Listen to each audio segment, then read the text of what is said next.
Ada alasan mengapa Amerika tidak memberikan teknologi militer terbaiknya kepada sembarang orang. Namun entah bagaimana, salah satu pemerintahan paling Islamis di dunia akan segera menerima jet tempur tercanggih milik Amerika. Sebuah jet yang begitu canggih hingga radar musuh pun tidak bisa mendeteksinya.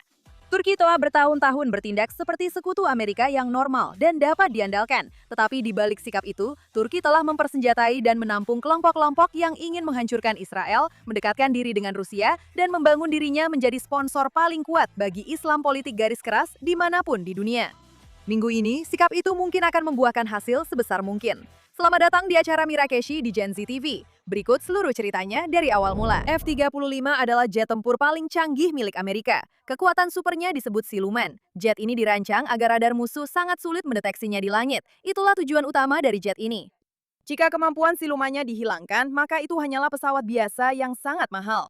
Kemampuan untuk terbang tanpa terdeteksi adalah keuntungan militer yang sangat besar, dan Amerika Serikat tidak ingin menyerahkan keunggulan ini kepada musuh-musuhnya. Itu sudah cukup jelas. Amerika Serikat memperlakukan teknologi siluman sebagai salah satu rahasia yang paling dijaga ketat. Seperti apa sebenarnya tampilan F-35 di radar adalah informasi yang bahkan kebanyakan orang tidak tahu. Jika musuh pernah mengetahuinya secara pasti, mereka bisa membangun sistem untuk mendeteksi dan menembaknya jatuh. Bukan hanya jet milik Turki, tapi setiap F-35 yang terbang dimanapun, termasuk yang diterbangkan oleh pilot Amerika. Itulah sebabnya F-35 tidak dijual sembarangan kepada siapa saja. Hanya sekelompok kecil negara yang dipercaya yang mendapatkannya. Dan Amerika Serikat mengontrol kelompok itu dengan sangat-sangat hati-hati. Pada tahun 2017, Turki melakukan sesuatu yang seharusnya mengakhiri semua kemungkinan untuk mendapatkan F-35.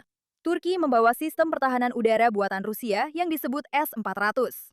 Bayangkan S-400 sebagai sistem radar yang sangat canggih dibuat oleh negara yang sama, Rusia, yang dari radar negara itu, teknologi siluman Amerika memang dirancang untuk bersembunyi. Jika Anda menempatkan sistem radar Rusia di negara yang sama dengan jet siluman Amerika, Anda memberi kesempatan bagi teknisi Rusia untuk merawat dan mengoperasikan S-400, serta mendapatkan kesempatan langsung untuk mempelajari secara persis bagaimana F-35 muncul di radar. Pengetahuan itu kemudian tidak lagi menjadi rahasia. Setelah Rusia memilikinya, mereka bisa membagikannya kepada siapapun yang mereka inginkan dan menggunakannya untuk membantu menembak jatuh F-35 di mana saja di dunia. Jadi pada tahun 2019 ketika Turki benar-benar menerima S-400, meskipun sudah berulang kali diperingatkan oleh ARKK untuk tidak melakukannya, Washington mengambil sikap tegas. Turki dikeluarkan sepenuhnya dari program F-35 ini adalah pertama kalinya hal ini terjadi pada anggota NATO. Para pilot Turki dipulangkan dari pangkalan pelatihan Amerika. Turki kehilangan perannya dalam membuat hampir 900 komponen berbeda untuk jet tersebut. Dan mereka sudah membayar sekitar 1,4 miliar dolar untuk pesawat yang telah mereka pesan, tetapi tidak ada satupun yang dikembalikan. Kongres kemudian menjadikan larangan itu sebagai undang-undang resmi, bukan hanya kebijakan. Aturannya dalam bahasa sederhana sangat jelas. Turki tidak akan mendapatkan akses ke F-35 sampai mereka benar-benar menyingkirkan setiap unit S-400 yang mereka miliki, yaitu semua data pelacakan dari Rusia. Mereka tidak hanya diminta untuk berhenti menggunakan S-400, mereka harus benar-benar menyingkirkannya dan tidak ada pengecualian yang tertulis.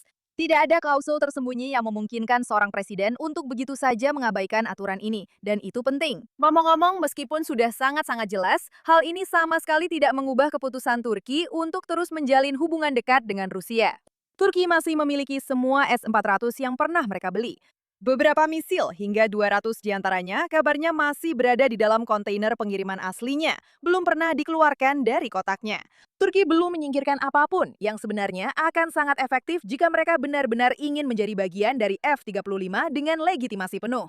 Hanya saja mereka berhenti menggunakan sistem itu secara aktif. Jadi mereka pikir mereka bisa lolos dengan cara seperti itu. Ini adalah hukuman pertama bagi Turki karena bersekutu dengan Rusia. Tapi ada juga hukuman kedua yang terpisah. Pada bulan Desember 2020, selain larangan F-35, Amerika Serikat menjatuhkan sanksi nyata kepada Turki berdasarkan undang-undang yang disebut Countering America's Adversaries Through Sanctions Act, sebuah undang-undang yang awalnya dibuat untuk menghukum Rusia, Iran, dan Korea Utara. Ini adalah pertama kalinya undang-undang tersebut digunakan terhadap sekutu NATO.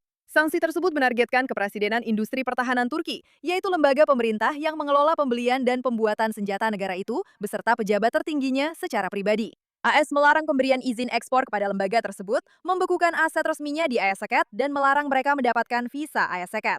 Berbeda dengan larangan F-35 yang hanya terkait satu jet tertentu, sanksi ini membatasi industri pertahanan Turki secara lebih luas dan tetap berlaku selama 6 tahun. Jadi, kenapa kamu peduli? Ternyata Turki sekarang menjadi tuan rumah KTT besar NATO, pertemuan tahunan aliansi yang diadakan di tanah mereka sendiri untuk pertama kalinya dalam lebih dari 20 tahun. Dan Presiden Trump hadir secara langsung bertemu empat mata dengan Erdogan pada 7 Juli. Dua hal terjadi. Pertama-tama, sanksi-sanksi itu dicabut. Berdiri di samping Erdogan, Trump mengumumkan bahwa Amerika Serikat akan mencabut seluruh sanksi tahun 2020 ini. Kami akan mencabut sanksi-sanksi itu, katanya. Kami tidak ingin memberikan sanksi kepada teman, katanya. Menteri Luar Negeri, Menteri Keuangan, dan Menteri Pertahanannya sudah mulai mengurus detailnya. Dan yang kedua, pesawat F-35 sendiri hampir diberikan kepada Turki, tapi belum 100% dipastikan. Trump menyebutnya sebagai keputusan yang akan mereka buat dan memuji jet-jet itu sebagai pesawat terbaik yang ada. Tetapi ia tidak memberikan jawaban pasti di depan para wartawan.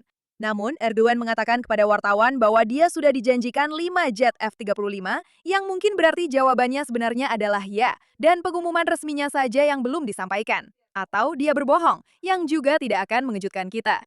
Namun, sejauh ini belum ada laporan yang menyatakan bahwa Turki benar-benar kalah melepaskan satu pun sistem S-400 mereka. Undang-undangnya masih mengatakan tidak ada pesawat sampai misil-misil itu hilang, dan misil-misil itu belum hilang. Sanksi-sanksi akan dicabut dan pesawatnya mungkin tetap akan disetujui, meskipun persyaratan hukum yang sebenarnya belum terpenuhi. Dengan kata lain, undang-undangnya mengatakan tidak ada pesawat sampai misil-misil itu hilang. Dan misil-misil itu belum hilang, tapi pesawatnya mungkin tetap akan disetujui. Dan inilah masalah utama dengan Turki. Karena ini bukan cerita tentang pesawat. Ini tentang sesuatu yang jauh lebih besar, yaitu ancaman dari Turki dan bahaya jika kita menganggap mereka sebagai teman kita. Selama bertahun-tahun kita semua fokus pada Iran sebagai ancaman besar. Mereka sangat mendesak, menggunakan teror dan menyebarkan kekacauan. Tapi saat mereka berkembang dan melakukan aksinya, ancaman Islamis lain juga tumbuh, dan mereka melakukannya dengan cara yang lebih cerdas dan lebih canggih daripada Iran. Mereka mulai dianggap sah. Dan yang saya maksud dengan mereka adalah Turki. Dan yang saya maksud dengan sah adalah benar-benar sah. Turki adalah anggota NATO, aliansi militer yang mencakup Amerika Serikat dan sebagian besar Eropa yang dibangun atas dasar bahwa negara-negara anggotanya saling membela dan umumnya bertindak sebagai mitra yang dapat dipercaya. Serang satu negara anggota NATO, maka semua negara lainnya akan datang membela. Ini adalah strategi yang brilian, kecuali jika salah satu anggotanya sebenarnya berencana untuk pada akhirnya berbalik melawan Barat, dengan sepenuhnya sadar bahwa anggota NATO akan terjebak. Di atas kertas, Turki adalah salah satu sekutu tertua Amerika. Tapi dalam praktiknya, tindakan mereka menceritakan kisah yang sangat berbeda. Sebuah kisah yang entah kenapa diabaikan orang-orang. Mereka diduga telah memindahkan sekitar 20 miliar dolar uang minyak Iran melewati sanksi Amerika Serikat antara tahun 2012 dan 2016 yang melibatkan pejabat pemerintah tingkat tinggi. Mereka secara terbuka menolak gagasan bahwa Ikhwanul Muslimin harus diperlakukan sebagai kelompok teroris dan secara aktif mendukung mereka. Atau bisa dibilang, bahkan adalah Ikhwanul Muslimin itu sendiri. Mereka menampung dan membantu mendanai Hamas. Pimpinan senior Hamas beroperasi secara terbuka dari Istanbul. Departemen Keuangan Amerika Serikat telah memberikan sanksi kepada entitas Turki karena menyalurkan dana ke sayap militer Hamas. Dan ingat, Hamas adalah organisasi teroris. Mereka pada dasarnya telah menyandera seorang warga negara Amerika dengan tuduhan terorisme yang lemah, yang secara luas dianggap sebagai upaya untuk memaksa pertukaran tahanan. Cukup serius sehingga Trump memberikan sanksi kepada dua pejabat kabinet Turki. Mereka telah menjadi celah sanksi bagi Rusia. Sejak tahun 2022, Turki adalah satu-satunya anggota NATO yang tidak pernah memberikan sanksi kepada Rusia dan telah menjadi pusat bagi barang-barang yang terkena sanksi serta uang para oligarki untuk menghindari pembatasan Barat. Mereka telah menyerang mitra tempur Amerika sendiri. Pada tahun 2019, Turki menginvasi Suriah Utara melawan pasukan yang dipimpin Kurdi yang telah berjuang dan gugur bersama pasukan Amerika Serikat dalam mengalahkan ISIS. AS mundur daripada ikut campur, dan mereka membandingkan kepemimpinan Israel dengan Hitler, serta terus-menerus mengancam akan menyerang Israel yang merupakan salah satu sekutu utama Amerika. Namun meskipun semua hal ini membuktikan kecenderungan anti-Barat mereka, inilah kutipan dari Erdogan, kepala negara Turki yang paling mengganggu saya. Dia menggambarkan demokrasi dan saya kutip seperti tram. Kamu menumpanginya sampai tiba di tujuanmu, lalu kamu turun. Itu bukanlah seorang teman. Jelas bukan seseorang yang seharusnya memiliki akses ke peralatan siluman tercanggih yang bisa mereka gunakan ketika mereka turun dari kereta. Jadi kenapa Turki terus diperlakukan seperti sekutu kita?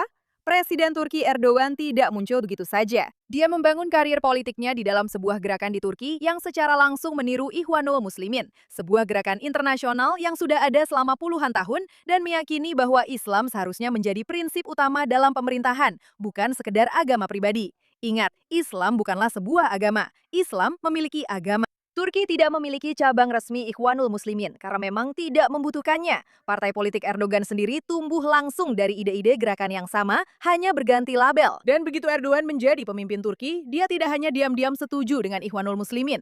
Dia justru menjadi sponsor negara terbesar bagi gerakan itu di seluruh dunia. Ketika pemerintahan yang terkait dengan Ikhwanul Muslimin sempat berkuasa di seluruh Timur Tengah pada tahun 2011, selama apa yang dikenal sebagai musim semi Arab, Turki sangat mendukung mereka. Ketika pemerintahan Ikhwanul Muslimin di Mesir digulingkan pada tahun 2013, Erdogan memberikan suaka kepada sekitar 1.500 anggota Ikhwanul Muslimin Mesir yang diasingkan, menjadikan Istanbul sebagai tempat perlindungan yang aman dan basis operasi bagi gerakan tersebut.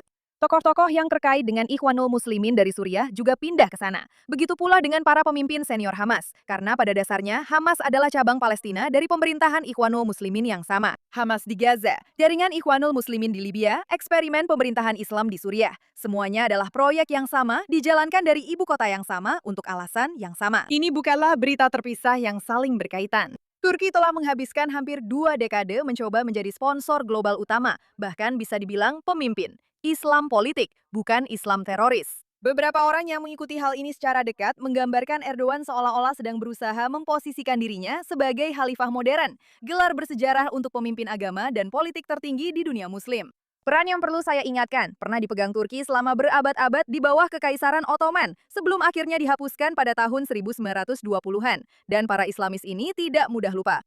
Setelah Anda melihat itu, semuanya jadi masuk akal. Turki sebenarnya tidak benar-benar menginginkan keanggotaan NATO atau JAD F-35 dan pengakuan internasional demi kepentingan mereka sendiri. Mereka menginginkan alat-alat ini untuk menjadi negara adidaya, untuk menjadi tak terbantahkan. Setiap hal ini adalah bukti bagi masyarakat di seluruh dunia muslim bahwa Turki telah menjadi terlalu penting bagi Barat untuk bisa menolaknya. Bukti yang memperkuat klaim Erdogan sebagai pemimpin yang selama ini hilang dari gerakan global. Keanggotaan aliansi sebenarnya bukanlah tujuannya. Itu hanyalah kedok yang membuat tujuan sebenarnya menjadi mungkin. Tentu saja ini secara strategis berbeda dengan Iran. Dan dengan kemunduran lambat-lambat mereka sebagai Republik Islam, Turki mungkin akan mengambil alih. Kekhalifahan bagi para khalifah, bukan teroris barbar. Turki bukan secara tidak sengaja menjauh dari Barat, sementara pada dasarnya masih bertindak sebagai bagiannya. Turki dengan sengaja menggunakan keanggotaannya dalam tim untuk membangun sesuatu yang sebenarnya tidak pernah dimaksudkan oleh tim tersebut. Dan seperti halnya dengan Iran, sepertinya Amerika Serikat juga tertipu olehnya. Saya tidak mengaku tahu cara berpikir kebijakan luar negeri mereka, tapi selama bertahun-tahun sudah jelas bahwa mereka menganut prinsip jaga temanmu tetap dekat, tapi musuhmu lebih dekat. Hanya saja dengan orang-orang ini, prinsip itu tidak berhasil. Hal itu sudah jelas terjadi dengan Iran dan harusnya juga jelas dengan Turki. Tapi sekali lagi sepertinya Israel yang lebih dulu mengambil langkah.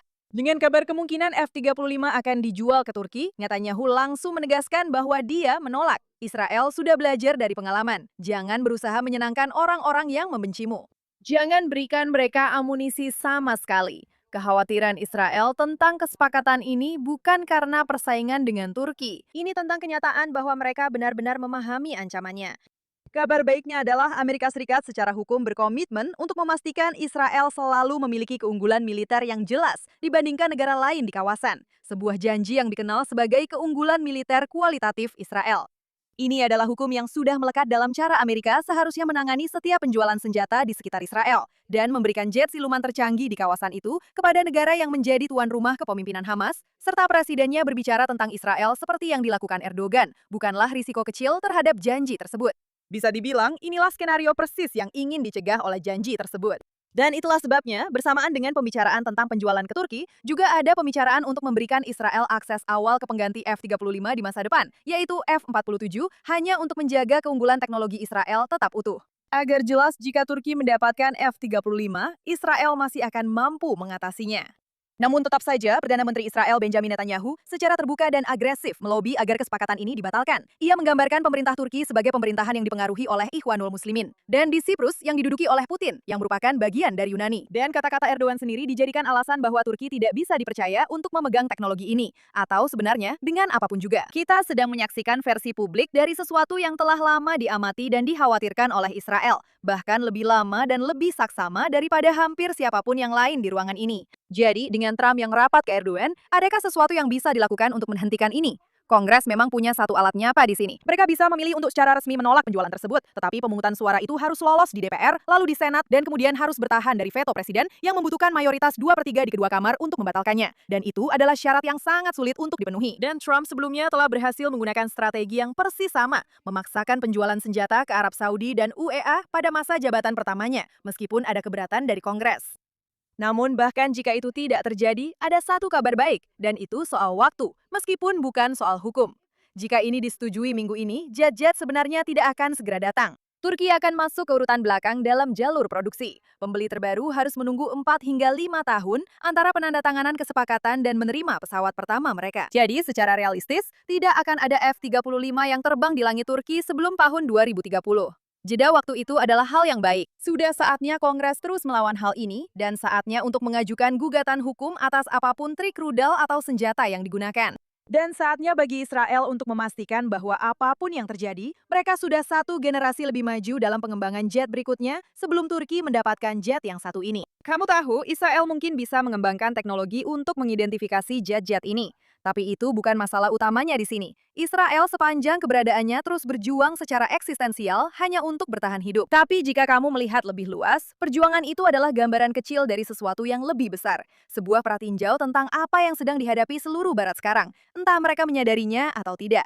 Selama bertahun-tahun, Israel melakukan kesalahan yang sama seperti yang dilakukan semua orang saat ini. Mereka menggelar sesi foto penuh keakraban, mempercayai pertemuan puncak, jabat tangan, dan para mediator yang menyebut diri mereka netral. Mereka meyakinkan diri sendiri bahwa lembaga bersama benar-benar berarti kepentingan bersama. Dan pelajaran itu didapat dengan cara yang sulit. Tapi pelajarannya sebenarnya bukan jangan percaya siapapun. Itu lebih sederhana dari itu. Kenali polanya. Amati ancaman sebagaimana ancaman itu benar-benar berkembang. Bukan dalam bentuk yang kamu harap akan tetap sama. Dengarkan apa yang sebenarnya mereka katakan dengan kata-kata mereka sendiri. Dan bukan hanya versi yang lebih nyaman untuk dipercaya. Dan yang paling penting, jangan berikan amunisi kepada musuhmu yang bisa digunakan untuk melawanmu. Pelajaran itu bukan hanya milik Israel dan tidak bisa hanya milik Israel. Jika Barat ingin bertahan dalam jangka panjang, pelajaran itu harus menjadi universal. Karena negara berikutnya yang belajar dengan cara sulit mungkin tidak memiliki keunggulan awal seperti Israel. Mungkin ini bukan apa-apa. Mungkin ini hanya permainan Trump yang lain. Trump melakukan apa yang biasa Trump lakukan. Membuat temannya senang, membagikan hadiah, dan pada akhirnya tidak benar-benar berarti apa-apa. Tapi mungkin ini sesuatu yang lain. Logika cacat yang sama yang membuat Barat terus berputar-putar dalam perundingan dengan Iran selama lebih dari 1 dekade, selalu yakin bahwa dengan sedikit lebih banyak kesabaran dan sedikit lebih banyak itikat baik, itu akan menghasilkan sebuah kesepakatan. Israel telah belajar untuk tidak mengambil risiko yang sama 2 kali. Pertanyaannya minggu ini adalah, apakah negara-negara Barat lainnya bahkan pernah belajar dari hal itu sekali saja? Israel siap untuk pertarungan ini. Israel akan menghadapi Turki jika memang diperlukan, tapi belum jelas apakah Barat juga siap. Jadi sebelum terlambat, dengarkanlah mereka yang sudah belajar dari pelajaran itu. Saya Yerke dan sampai jumpa di lain waktu.